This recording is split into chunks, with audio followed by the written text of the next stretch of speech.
Video start करते हैं।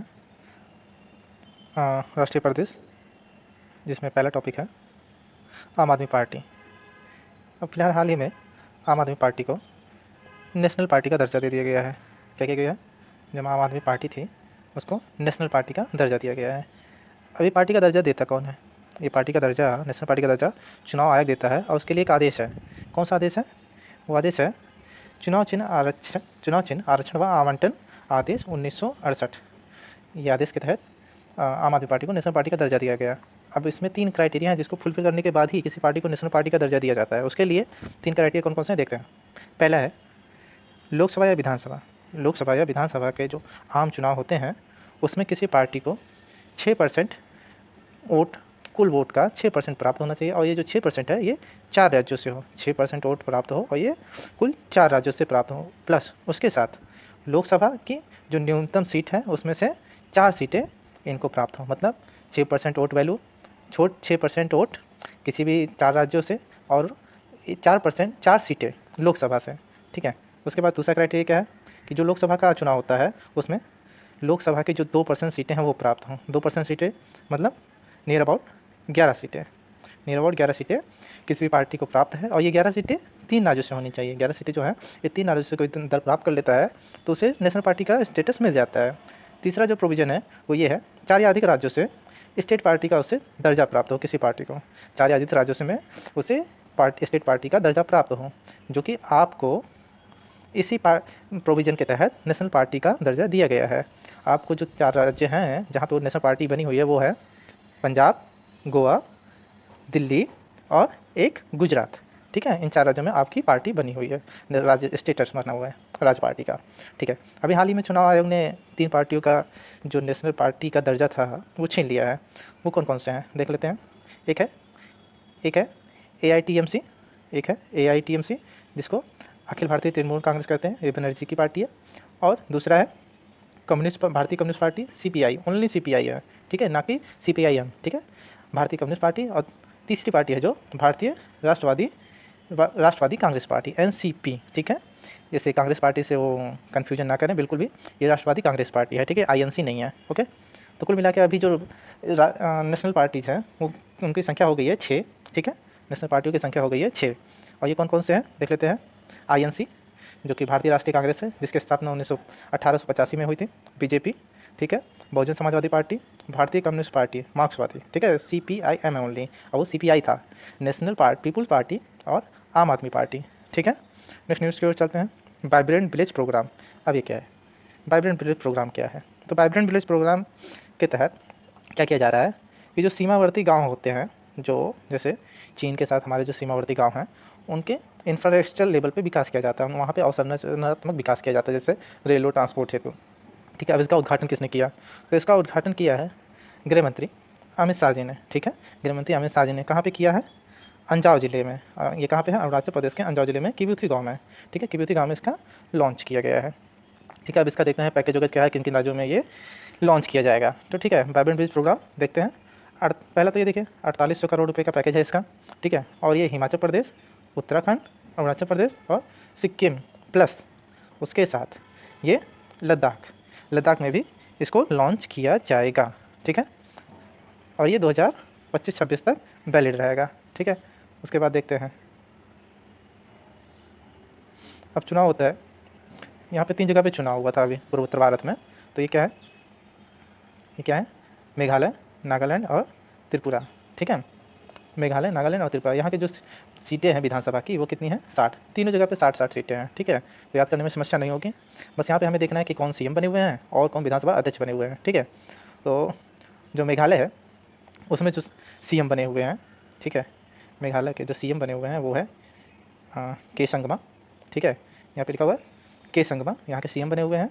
और जो ए संगमा है वो विधानसभा अध्यक्ष बने हुए हैं। ठीक है, अब जो उनकी पार्टी थी वो क्या थे? नेशनल पीपुल्स पार्टी, जो कि क्या है?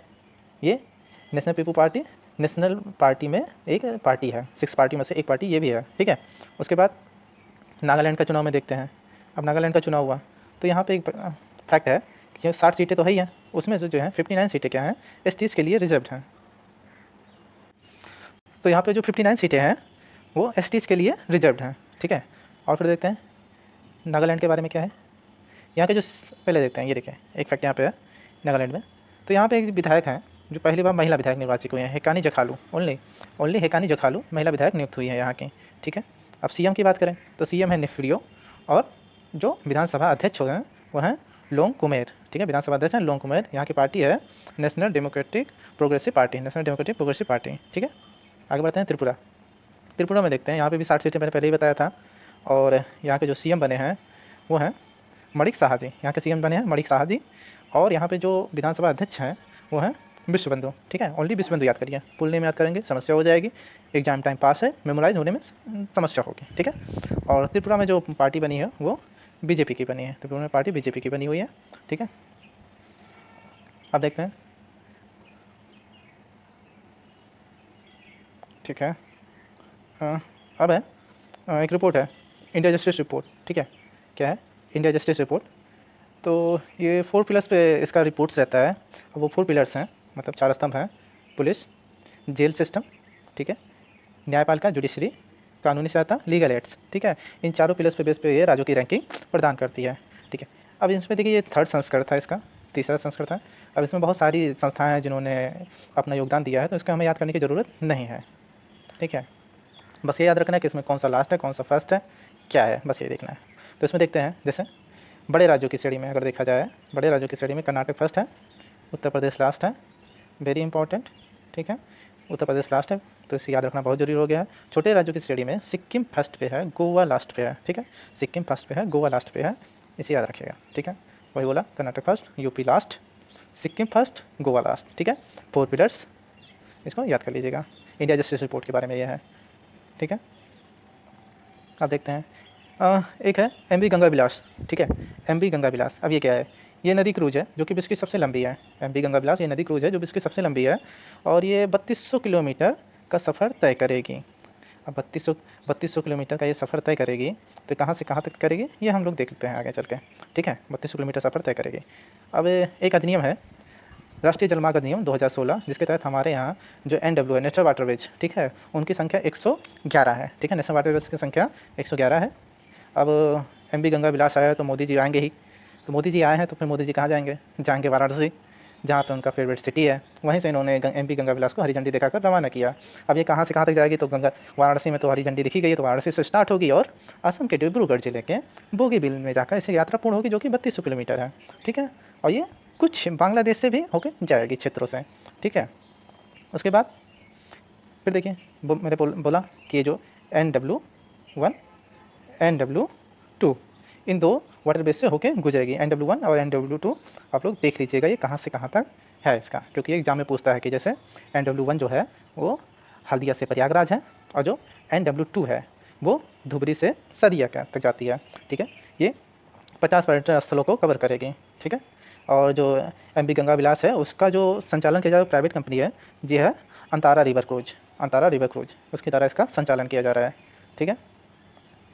फिर है, अब मोदी जी वाराणसी पहुंचे तो सोचा एक काम और कर दें।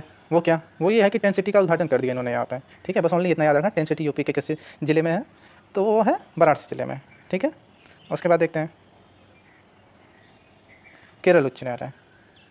तो हम लोग देखते हैं केरल उच्च न्यायालय के न्यूज़ में क्यों है।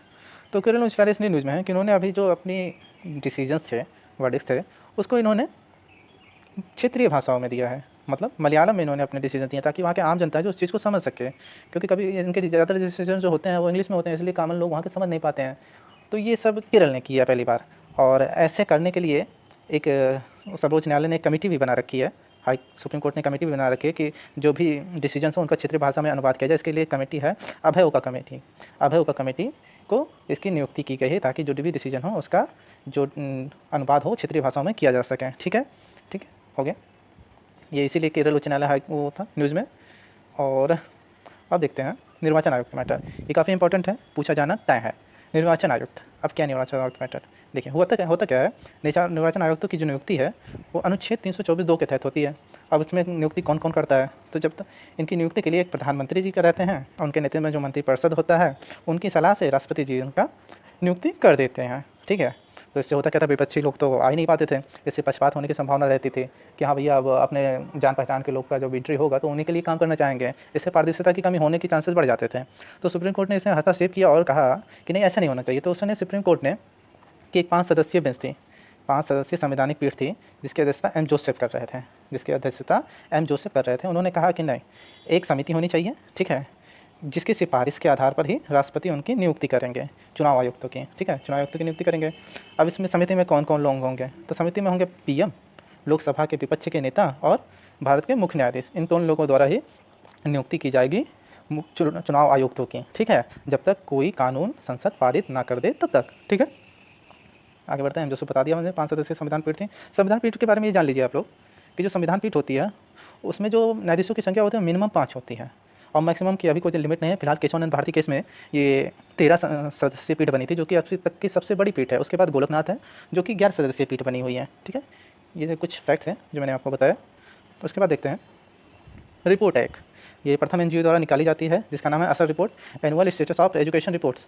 ये 2005 से रिलीज़ की जा रही है, और इसमें देखा जाता है कि जो ग्रामीण क्षेत्र में बच्चे हैं वो आसान पाठ पढ़ने में क्या कंफर्टेबल हैं, और क्या एलिमेंट्री मैथ्स मतलब बुनियादी गणित को कर सकने में सक्षम हैं, इसी पे इनके असर की रिपोर्ट्स है, ठीक है। और कुछ जानने की ज़रूरत नहीं है।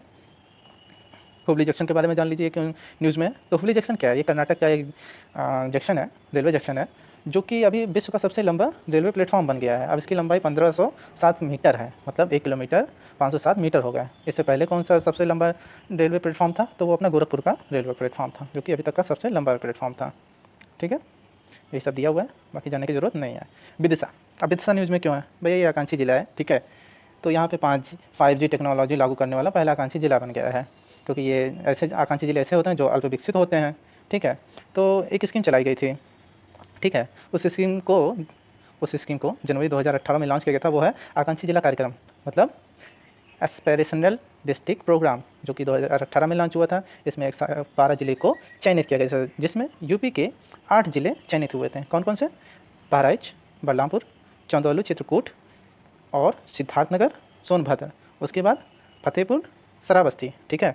याद करना हो तो 2 बी से हैं, ठीक है, जैसे बी से बहराइच, बी से बलरामपुर, सी से चंदौली, चित्रकूट, एस से सिद्धार्थनगर, सोनभद्र, और बाकी श्रावस्ती, फतेहपुर, ठीक है। ये 8 जिले हैं यूपी के जो आकांक्षी जिले की श्रेणी में आते हैं, ठीक है। नेक्स्ट न्यूज़ है, हाँ, विदिशा एमपी में है, ये याद रखिएगा। नेक्स्ट न्यूज़ फिर केरल का ही है, ये कोलम।